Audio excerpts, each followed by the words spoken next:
National crime ബ്യൂറോയുടെ record എടുക്കുകയാണ്. എൻ്റെ record കണക്കുകളുണ്ട്. 8 വർഷത്തിൽ റിപ്പോർട്ട് ചെയ്തേക്കുന്ന 19,626 റേപ്പ് കേസാണ്.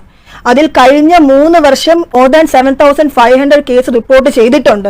അതുമാത്രമല്ല, ഈ സർക്കാർ ഭരിക്കുന്ന സമയത്ത് വളരെ കുറച്ച് കേസ് റിപ്പോർട്ട് ചെയ്യുന്ന സമയം നമ്മളെ പാൻഡമിക് സിറ്റുവേഷൻ, അന്ന് ലോക്ക്ഡൌൺ ആയിരുന്നു, കൂടുതലും ആൾക്കാർ വീട്ടിലായിരുന്നു ഇരുന്നിരുന്നത്. അതുകൊണ്ട് മാത്രമായിരുന്നു കേസുകൾ കുറഞ്ഞിരുന്നത്.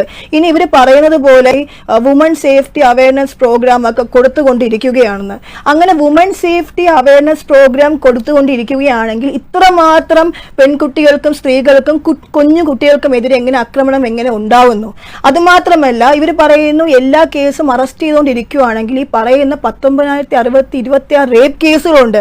കുഞ്ഞു കുട്ടികൾക്ക് എഗെയിൻസ്റ്റ് ആയിട്ടുള്ള ക്രൈം കേസുകൾ എടുക്കുകയാണെങ്കിൽ അതും ഈ 9,000-ൽ പരം അധികം കുട്ടികൾ മൊളസ്റ്റേഷൻ അനുഭവിച്ചിട്ടുള്ള കുട്ടികളാണ്. അത് സെക്ഷൽ അബ്യൂസ് തന്നെ 9,000-ൽ പരം കുട്ടികൾക്ക് സെക്ഷലി അബ്യൂസ്ഡ് ആണ്. അതും കുട്ടികളുടെ ഒരു 200, ഇപ്പൊ ഈ റീസെന്റ് എടുക്കുകയാണെങ്കിൽ 1 വർഷം എടുക്കാൻ തന്നെ 214ഓളം കുട്ടികൾ മരിച്ചിരിക്കുന്നു.